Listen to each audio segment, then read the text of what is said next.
Salut à tous, c'est Arthur de Farming Together. Aujourd'hui j'ai le plaisir de vous emmener sur la plus grosse ferme d'Europe productrice de chlorelle. Donc on va aller à la rencontre de René-Jean Guillard, il va nous expliquer tous les principes de cette culture un peu spécifique et je vous laisse me suivre.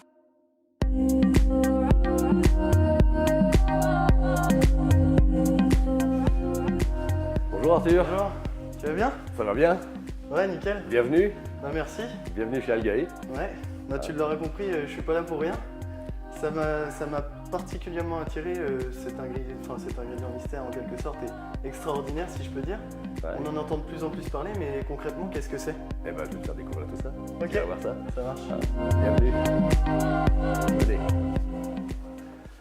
Donc là, on est dans une ancienne, des anciens poulaillers qu'on a complètement réaménagé ici. On est sur le site de R&D. D'accord. Okay. On a décidé en 2014 de monter un site de R&D pour pouvoir former les jeunes à la culture de microalgues. Donc ton produit mystère, c'est tout simplement de la chlorelle. Ouais.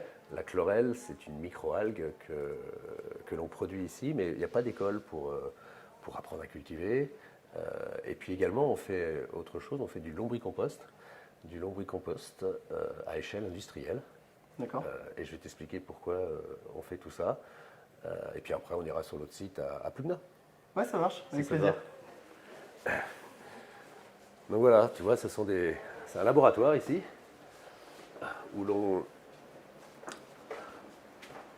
forme les jeunes, on forme un peu tout le monde. Parce que là, l'entreprise, enfin, ou du moins la ferme, a été créée en quelle année? Alors, nous, on a déposé notre dossier en 2012. Moi, j'ai passé une quinzaine d'années en Chine en tant qu'industriel. Et en 2012, quand on a déposé notre dossier pour construire notre grande ferme de microalgues à Plugna, on m'avait dit que ça allait durer un petit peu au niveau de l'administratif. Et j'ai décidé de rapatrier en fait tout notre pilote industriel de Chine qu'on a conçu pour la production de microalgues ici à Trévé, donc à côté de l'Oudéac, pour pouvoir avancer en attendant les autorisations administratives, pour pouvoir avancer et pouvoir former les jeunes, bien mettre au point les produits, pour qu'on soit bien en adéquation avec ce qu'on veut faire, quoi. Alors ça, c'est notre laboratoire historique qui nous permet de suivre les cultures de microalgues. Ouais. Donc tu vas retrouver ici le matériel classique pour pouvoir quantifier, mesurer le développement de ces microalgues, avec en plus un dispositif informatisé, automatisé. C'est une machine qu'on a fabriquée dans nos usines en Chine, spécialement pour ici, qui permet de faire de la compétition entre les différents milieux de culture. En fait, la microalgue, tu vois, il faut l'alimenter avec des nutriments, de la lumière, il faut pas mal de choses. Et ce dispositif nous a permis pendant des années à comprendre quel est le meilleur mode de nutrition, les températures, le pH, plein de choses comme ça. Et ensuite, une fois qu'on sait où est-ce qu'on veut aller, ben on s'en va dans les grandes lignes qui sont derrière, qui va nous permettre de passer à l'échelle déjà plus conséquente, quoi. Ouais. On retrouve, tu vas retrouver ici un petit peu notre algotech. Notre algotech qui nous permet de garder les souches en fait vivantes, hein, et qu'on a sélectionné. Alors on travaille toujours sur la chlorelle, la Chlorella vulgaris, mais ça nous a permis, si tu veux, de travailler sur des conditions de température par exemple, ou des conditions de stress qui font que cette microalgue aujourd'hui, notre chlorelle, on l'a optimisée pour qu'elle puisse produire aussi bien des antioxydants, aussi bien porter certains oligo-éléments aussi intéressants, afin de réduire demain dans l'élevage l'utilisation d'oligo, comme tu vois par exemple l'utilisation du cuivre. On utilise beaucoup trop de cuivre, beaucoup trop de zinc en nutrition animale. Là, on rend le zinc et le cuivre biodigestibles. On peut le réduire d'une façon drastique, de façon qu'on n'ait plus ces problématiques de cuivre ou de zinc dans les fosses. Et voilà l'objectif de tout ça, quoi. Mais alors j'ai une question peut-être un peu bizarre. Vas-y, il n'y a pas de question bizarre. Pourquoi avoir choisi la chlorelle plus qu'une autre algue? Alors, à l'origine, si tu veux, le début de l'histoire, la genèse de l'histoire, en 2008 ou 2009, en Chine, moi je travaillais avec un groupe qui s'appelle L'Oréal, Ouais. en tant que R&D, avec notre centre de R&D. Et on avait sélectionné cette algue parce qu'ils étaient venus nous voir pour essayer de retirer l'huile de palme de la cosmétique. Et la candidate pour pouvoir retirer l'huile de palme de la cosmétique, c'était la chlorelle, mais il fallait la produire d'une façon vertueuse, rapatrier tout ça en France évidemment. Et puis le temps est passé, on a travaillé sur le prototype de production, on a travaillé sur plein de choses, et on s'est aperçu qu'en fait la chlorelle, c'est un véritable bijou de la nature, si tu veux, Ouais. parce que c'est très riche en acides aminés, très riche en vitamines, des oligo-éléments, et puis également des antioxydants. On a le rapport oméga 3, oméga 6 est proche de 1. C'est idéal pour la nutrition, quoi. Donc on est parti sur ça. Voilà. Et là, je vois plein de tubes, mais enfin, pourquoi il y a plein de tubes Alors, ici, c'est ce qu'on appelle les photobioréacteurs. C'est le pilote qu'on a rapatrié d'Asie. Bon, il y a 10 ans qu'il a été construit. Ouais. Et c'est ce qui nous a permis de produire les premiers batchs de chlorelle et de former les jeunes à la culture, en fait. Parce que c'est complètement différent. À l'origine, tu sais, moi je suis fils de maraîcher. Ouais. On cultivait au sol. Et là, on cultive dans des tubes. On est sur du hors-sol, en fait. Et on va pouvoir, si tu veux, contrôler tout ce qu'on ne veut pas qui interviennent dans la nutrition et dans le développement de la cellule, c'est-à-dire des bactéries, des pathogènes. Donc c'est pour ça qu'on est sur un système confiné qu'on appelle un photobioréacteur. Ce sont des tubes. La lumière fait son travail classiquement comme dans les serres ou comme en maraîchage, si tu veux, la photosynthèse. Et puis ensuite, on vient donner à nourrir aux microalgues, notamment du CO2. C'est très important puisque ce sont des cultures qui consomment beaucoup de CO2. Alors, le gros intérêt, c'est qu'on a des rendements très puissants à l'hectare. Et le deuxième gros intérêt, c'est qu'on n'a pas d'évaporation. Donc on ne consomme pas d'eau. L'eau est dans les tubes, mais elle ne va pas évaporer comme quand tu arroses des salades ou des choses comme ça. Et vous faites des cycles de lumière ou quelque chose comme ça peut-être? Non, on travaille en lumière naturelle complète. D'accord. On travaille en cycle avec les saisons. Donc on a un peu moins de production l'hiver. Et puis l'été, on a beaucoup plus de production. Okay. Alors aujourd'hui, si tu veux, la chlorelle, on la travaille pour la nutrition animale. Ouais. Et puis, avec l'ANSES, on a un permis d'expérimentation qui dure depuis 3 ans. Donc c'est la 3e année cette année, où on utilise la chlorelle comme fertilisant ou biostimulant. D'accord. Et les résultats qui ont été obtenus depuis 2 ans à peu près, on a des résultats sur les cultures de pommes de terre, par exemple, où on vient pulvériser cette chlorelle vivante et fraîche directement sur les pommes de terre. Ouais. Et on a réduit... On est passé sur des belles parcelles de plus de 10 hectares, de 13-14 IFT, c'est l'itinéraire de fréquence, la chimie, quoi, ouais. À 3. D'accord. Donc on sait produire aujourd'hui des produits qui vont biostimuler les plantes afin de réduire la chimie, quoi. Et non toxique du coup. Et non toxique. Est-ce qu'il est possible de le consommer si j'ai bien compris? Alors la chlorelle, autorisée à la consommation humaine, ouais. Autorisée à la nutrition animale. Depuis peu, c'est très récent, 2021, on peut aujourd'hui l'utiliser en application foliaire. Ouais. C'était un comble. On pouvait la boire, on pouvait la donner aux animaux, mais on ne pouvait pas les mettre sur les pommes de terre. Ouais. Il faut vérifier tout ça. Donc là, ça y est, l'algue est passée dans le cahier des charges du ministère. Et on va pouvoir maintenant utiliser cette technique pour les vignes, ouais. Les grandes cultures. Alors en maraîchage, évidemment, je suis revenu un peu sur nos terres à Nantes et on a commencé avec des maraîchers et c'est extrêmement intéressant. L'effet biostimulant, c'est le développement de la photosynthèse en fait. Okay. Donc on passe un coup de chlorelle au pulvé, 3 jours après tu reviens, ouais. C'est vert foncé. Voilà. Ah oui. Et comment est-ce qu'elle est récoltée du coup cette chlorelle? Alors ça se récolte en continu. On a des procédés qu'on a mis au point. Bon, il y a un peu de secret, un peu de brevet, un peu de tout ça depuis des années. Mais on a réussi à mettre au point une technique qui fait qu'on a quasiment sans énergie la capacité de concentrer les chlorelles. D'accord. Donc on concentre cette production en permanence, en continu, et on délivre auprès des éleveurs ou auprès des producteurs dans des grandes cuves qu'on appelle des IBC, de 1000 litres. Okay. cette chlorelle concentrée, vivante et fraîche, Sous forme liquide. sous forme liquide. D'accord. Alors tu vois, les tubes sont nettoyés en permanence par l'intérieur en fait. On a un système de balles qui te permet de retirer les cellules mortes de la division cellulaire pour éviter qu'une contamination se propage dans le photobioréacteur. Ouais. Le rôle également, c'est de chasser l'oxygène en excès de cette balle. Et puis ça marche bien, quoi. Ça, c'est des procédés. Là, il y a un flux continu. Il y a un flux continu. Il y a un courant voilà. qui permet. Exactement, c'est un système d'airlift et on a des volumes très importants qui sont déplacés. On ne s'en rend pas compte, mais il y a un vrai courant à l'intérieur des tubes. Il faut que à la différence, si tu veux, des salades, les salades, elles ne bougent pas et c'est le soleil qui bouge. Là, on fait bouger la microalgue.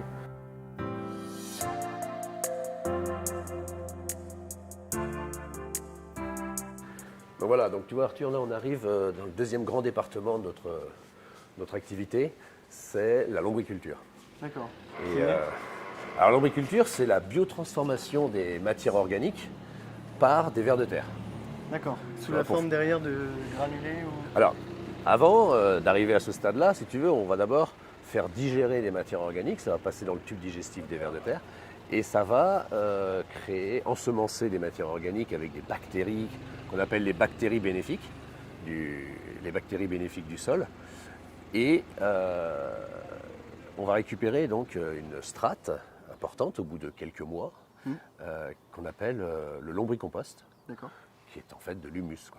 Okay. C'est de l'humus. Donc on va créer ici artificiellement, hors sol si tu veux, de l'humus à grande échelle et à grande vitesse. Puisque dans le sol, il faut des dizaines d'années pour le faire. Le sol en est dépourvu. Donc nous, on va apporter ça sous forme de granulés, directement au moment du semis, de façon que les plantes se retrouvent dans un milieu très riche de ces bactéries bénéfiques du sol. Okay. Et donc pour cela, il y a des bacs avec des vers de terre, je suppose, ou quelque chose comme ça? Voilà, je vais te faire voir ça. Ok.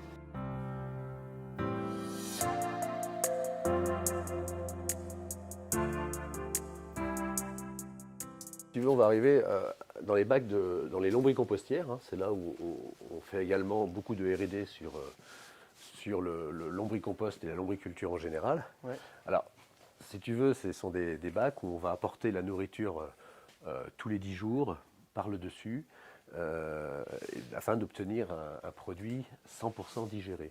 On estime aujourd'hui que tout l'humus qu'on récolte, il a été digéré entre 200 et 300 fois par les mêmes vers. D'accord. Parce que là, il y a combien? Enfin, il y a beaucoup de vers de terre, je suppose. Ouais, on est sur des quantités de 10 000, 15 000 vers au mètre carré. Ah oui. C'est quand même des... Ah ouais. Et donc on apporte les matières par le dessus et tu vas retrouver, donc tu vois, les vers, ils sont là. Okay. Et ils mangent en permanence. Okay. Alors c'est un ver bien particulier, c'est ce qu'on appelle Eisenia foetida, c'est le ver rouge en fait du fumier classique qui reste toujours en surface, ce qu'on appelle dans sa litière. Okay. Et une fois qu'il a digéré, il ne va pas trop retourner là où il est passé. Et c'est là qu'on récupère donc, ce qui est en dessous qui s'appelle le lombricompost. Et comment vous récupérez en dessous du coup? Donc ici c'est encore manuel. Sur l'autre site, c'est beaucoup plus industrialisé. Mais en fait, il faut retirer le scalp du dessus. Il faut scalper le dessus pour pouvoir récupérer l'humus qui est en dessous. D'accord. Donc ici, c'est manuel. Sur le site de Plugna, ce sont plutôt sur des rails, un peu comme des ponts roulants, avec des grosses machines qui vont pouvoir scalper et récupérer ce qui est en dessous. Donc cette solution innovante pourrait permettre de justement remplacer ou en quelque sorte venir en complément de certains produits que l'agriculteur utilise déjà. Ouais, alors en fait, l'humus, si tu veux, c'est quelque chose qui est indispensable dans toute culture. Seulement si tu as compris que le sol, c'est pas un support mécanique pour faire tenir du maïs dessus et de lui apporter après sous forme de chimie l'ensemble des nutriments qu'il a besoin. L'humus, c'est un complexe de bactéries en fait, et ces bactéries sont là pour minéraliser les matières organiques. Ouais. Donc tu as les matières qu'on apporte au-dessus, donc tu imagines la forêt, tout simplement, les feuilles tombent, les feuilles tombent toujours sur le dessus en général. Il n'y a pas d'échauffement, contrairement au compost. Ok. Il n'y a aucune élévation de température. C'est quelque chose qui se fait exactement comme dans un milieu forestier. Les matières organiques tombent, les animaux morts, ça peut être des feuilles, ça peut être des branches. Et ensuite, il y a toute une faune, une flore qui vient dégrader ces matières. Et les vers de terre, eux, ont la capacité d'ingurgiter ces quantités de matière organique une fois qu'elles sont pré-dégradées par un microbiote, qu'on appelle un microbiote au-dessus, on retrouve ça dans le sol, et vont pouvoir digérer des bactéries pathogènes pour rendre à ces matières organiques des bactéries qu'on appelle bénéfiques. Ok. Donc tout le concept est là. Donc là, si tu veux, on n'est plus sur un système où on va, comment dirais-je, utiliser le sol comme un support mécanique, mais on va bien être sur un système où on va faire retravailler le sol avec de l'humus et la minéralisation des matières organiques qu'on va apporter. Ok. Donc c'est une symbiose. C'est une symbiose avec des bactéries bénéfiques, issues en grande partie des tubes digestifs des vers de terre, et puis les plantes. Les plantes, elles vont t'apporter des sucres par le système racinaire, la photosynthèse t'apporte des sucres qui vont continuer à multiplier ces bactéries. Donc quand tu changes le concept, quand tu retrouves le concept naturel, si tu veux, eh ben, tu n'as plus cette problématique de fin d'azote, de tous ces sujets qu'on entend aujourd'hui. On n'a jamais vu une forêt qui avait faim, quoi. Donc ce serait un type de produit adapté à différents types d'agriculture, que ce soit agriculture conventionnelle comme agriculture de conservation ou agriculture biologique. Ah, complètement. Là, on arrive sur un sujet qui est très important, c'est que si tu as vu la matière à quoi elle ressemble, tu ne peux pas utiliser ça en industrie ou en production à grande échelle, puisque ça fait une sorte de génoise, tu vois, c'est pâteux. Ouais. Alors nous, on a mis au point un concept de granulation à froid, Ouais. et on arrive à proposer aujourd'hui à l'agriculture le même format que l'insecticide, que le DAP, que le 1846. Ouais. Donc ça rentre dans la trémie du semoir et c'est déposé directement sur la graine. Ouais. Bah, j'ai récemment vu ça chez moi justement au semis de betterave. Voilà. On a utilisé ce fameux produit et bah, on attend de voir les résultats maintenant. Exactement, mais ça fait déjà plusieurs années que nous on a mené des tests à grande échelle et la réaction est immédiate. En fait, une graine, quand elle est au contact de l'humus versus contact à de l'ammonitrate, dans un cas, la graine sait qu'elle est dans un milieu extrêmement riche en microbiote de surface, donc les oligo-éléments sont au fond du sol. Donc elle va plonger très profondément. Et ça change la donne sur la qualité des récoltes et la productivité. D'accord. Alors moi, je suis ingénieure agronome ici.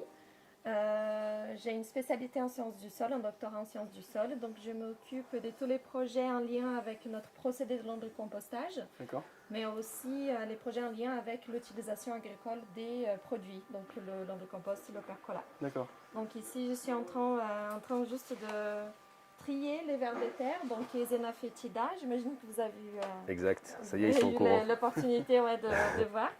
Donc voilà, c'était une ancienne litière qu'on a utilisée pour des tests auparavant. Donc là, je suis en train de les compter, faire le comptage des adultes, des juvéniles et des othèques. C'est des indicateurs très importants pour justement évaluer la multiplication, la reproduction, pour voir si les vers de terre ils sont bien. D'accord.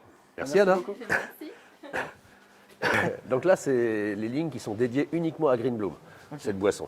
Donc c'est ce qu'on appelle la consommation humaine. Et le processus est différencié ou pas du tout? Ou c'est la même chose? On a des analyses supplémentaires par rapport à la nutrition animale, puisqu'on doit garantir la vitamine B12. Alors c'est une boisson qui n'est pas source, mais qui est riche en vitamine B12, donc il y a une petite nuance.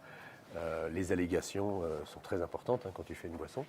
Et donc là, on a une analyse encore plus poussée avec notre laboratoire sur le milieu de culture, sur les pathogènes potentiels. Ouais.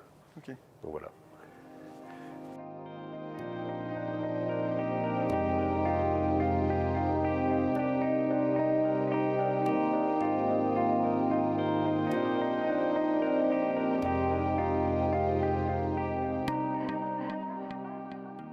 Donc ici, si tu veux, on garde un backup d'une plante qui est très importante pour nous, qui s'appelle la Jacinto.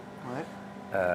Alors, c'est une plante qui est plutôt tropicale, qui est une plante en milieu tropical invasive, mais qu'on a beaucoup de mal à garder, nous, en hiver, parce qu'il faut beaucoup de température.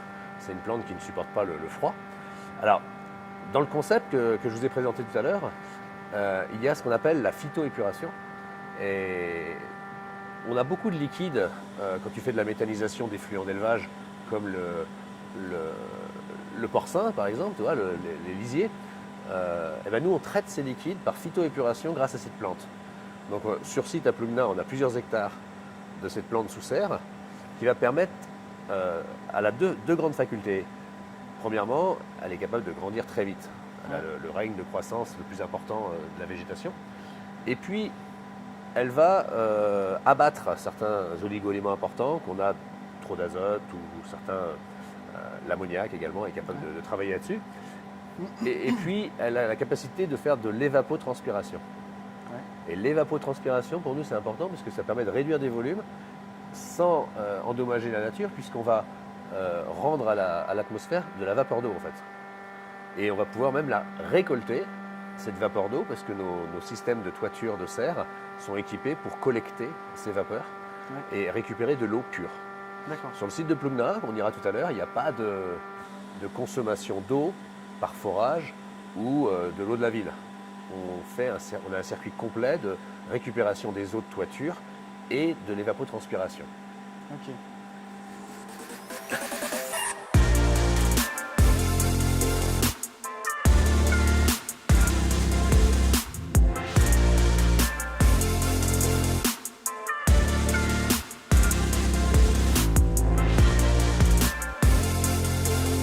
Voilà, Arthur, tu vois, on change de dimension maintenant.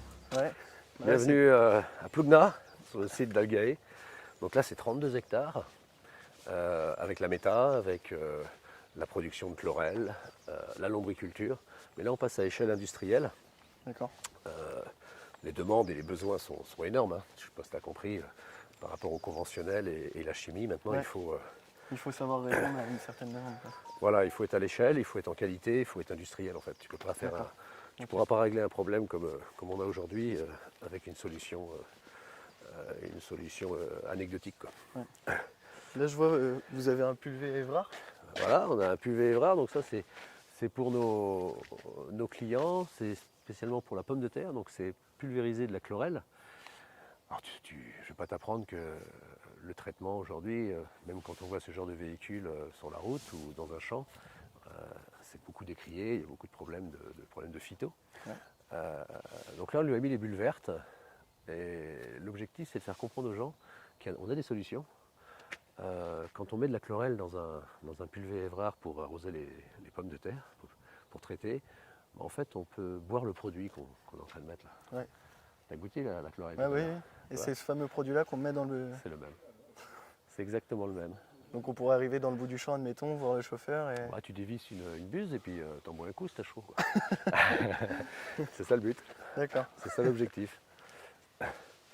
Donc ici, c'est l'entrée avec le pont bascule. Ouais. Donc les camions, ils viennent décharger les effluents essentiellement. Donc on peut venir en tonalisier, on peut venir en camion. Ouais. Tous les excédents en fait, hein. Tous ces excédents, ils vont être méthanisés sur le site. Donc la méta qui va être mise en route. Voilà, donc cet été on met la méta, le premier méthaniseur, parce qu'on a 3 méthaniseurs en fait. Hein. D'accord. Et ces 3 méthaniseurs sont prévus pour faire tourner le site aussi bien en lombriculture qu'en CO2, qu'en chaleur pour la chlorelle. Quoi. D'accord. Donc voilà. Donc les camions ils déchargent. Il y a 2 postes de déchargement. Ouais. Ici, ce sont les lagunes qui ne sont pas encore couvertes, mais ce sont les lagunes de réception, en fait. Donc, à terme, vous serez autonome en digesta sur votre ferme? Bien sûr. Les intrants de la lombriculture sont produits ici, quoi. Ok.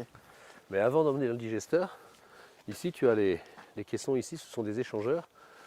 En fait, on a une pasteurisation sur site, 70 degrés, 1 heure. L'ensemble des effluents sont pasteurisés avant d'être emmenés dans le digesteur. D'accord. Ce qui permet d'assurer qu'il n'y ait pas de problématique. Tu sais qu'en élevage, personne n'est à l'abri aujourd'hui. C'est la fameuse hygiénisation que tu m'as parlé. Voilà, tout à c'est l'heure. ça. On parle d'hygiénisation plus que D'accord. de pasteurisation. En France, vous êtes les seuls à avoir ce type de méta.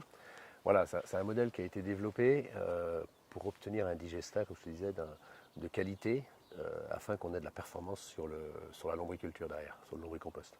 Si la matière n'est pas 100% bien contrôlée au niveau de sa digestion, tu n'as pas de performance en lombriculture derrière. Et tout ça, ça entraîne ensuite des problèmes de qualité, des problèmes de coût et d'incompatibilité avec ce qu'on veut faire, c'est-à-dire révolutionner, entre guillemets, l'agriculture conventionnelle, quoi. Oui, tout à fait. Le principe, c'est que la matière arrive d'un côté et va se déplacer tout doucement jusqu'à la sortie en 60 jours. Ouais. Et le brassage, il se fait par injection de biogaz. Ce n'est pas une injection mécanique, ce n'est pas un brassage mécanique. C'est vraiment que le biogaz, les bulles, qui vont faire remonter la matière, mais d'une façon verticale et non pas d'une façon horizontale. Ok. De façon à ce que les masses se déplacent tout doucement. Et la récupérer plus facilement. Et Exactement. du coup, l'entretien, enfin, la fosse n'est jamais vidée. La fosse sera curée peut-être tous les 10 ans ou 20 ans, on ne sait pas. Mais on a des pièges à cailloux, on a des pièges à sable avant toutes ces opérations-là, comme tu as vu dans les fosses de réception. Ouais. Donc normalement, on n'a pas ces problématiques de sable ou de cailloux comme on peut avoir dans les autres métals, quoi, tu vois. Ok. C'est ça le Et truc. donc, des fosses comme celle-ci, il y en aura 3. Il y en aura 3, donc ça fait 13 000 m3 chacune. Ouais. Il y aura 3 métas. Aujourd'hui, on a construit la première et on rajoute des modules en fonction de l'agrandissement du site, quoi.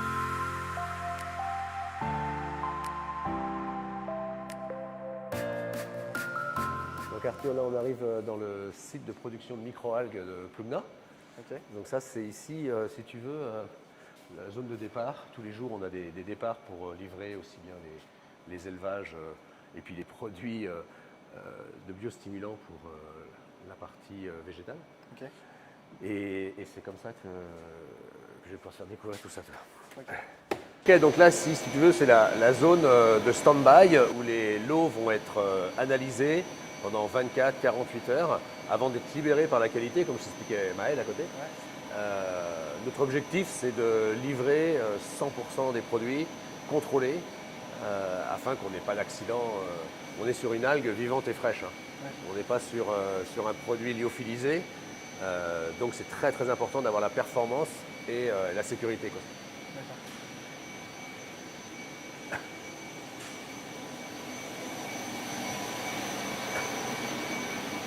Donc là on arrive sur le site de production, hein, sur la première serre de production de Chlorel. Donc c'était sur un ensemble de 5000 m². Bah tiens, je vais t'inviter à voir. Bon, Regarde, impeccable. viens voir.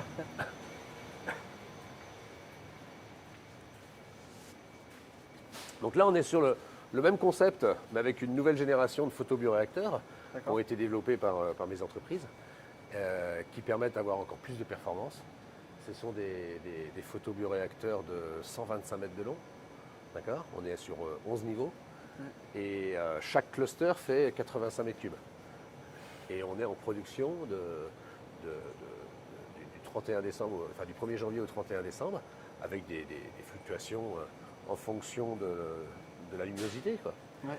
Mais ça correspond bien parce qu'en fait, si tu veux, l'hiver, on produit pour l'élevage. Et puis dès qu'arrivent les beaux jours avec beaucoup plus d'ensoleillement, on a des besoins en green crops sur les produits, les traitements des cultures. Et ça correspond aux besoins des maladies, enfin toutes les maladies qu'on peut avoir, et de renforcer le système immunitaire des plantes. Donc du mois d'avril, mai, avril-mai jusqu'à octobre, on va doubler la capacité de production, naturellement, grâce au soleil, et on double également les besoins. D'accord.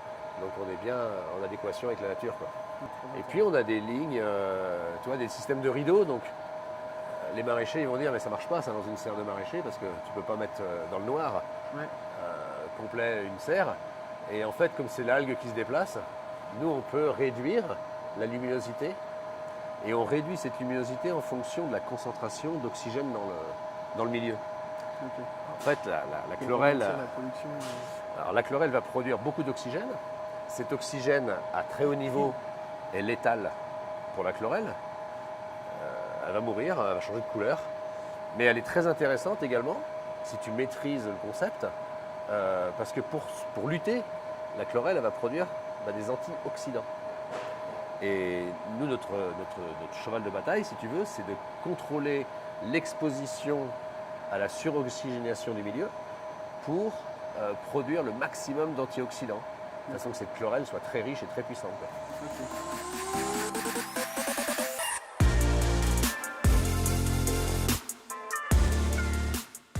Là, on est sur la construction des premières lombricompostières de Plumna. Alors, l'ensemble du digestat va arriver par la route, ici, par ce qu'on appelle le translateur, avec ses chariots. Il va être répandu sur les lombricompostières, donc, qui ont changé de taille. On fait 4 mètres de large, là. On fait 65 mètres de long. Les plus grandes feront jusqu'à 100 mètres. Et ensuite, notre travail, c'est de multiplier les vers de terre, récupérer le lombricompost et granuler. Donc, je t'invite à venir dans 6 mois, tu auras déjà, à mon avis, une bonne vue de comment on procède. Avec plaisir. En tout cas, merci beaucoup René Jean de m'avoir fait visiter toute ta ferme, la plus grosse ferme productrice de microalgues d'Europe, en quelque sorte. Et à une prochaine. Ça marche, et puis je t'invite à revenir dans 6 mois, tu verras qu'il y aura déjà beaucoup plus de vers de terre. Ouais, merci beaucoup.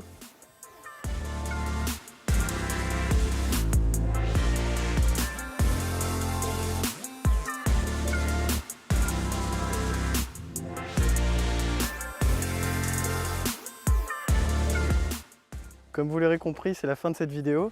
En attendant, moi je vous remercie d'avoir visionné cette vidéo, certes un peu longue mais très intéressante. Encore une belle initiative pour l'évolution de l'agriculture. N'oubliez pas de vous abonner à la chaîne YouTube et je vous donne rendez-vous à la prochaine vidéo, la semaine prochaine. Et à bientôt!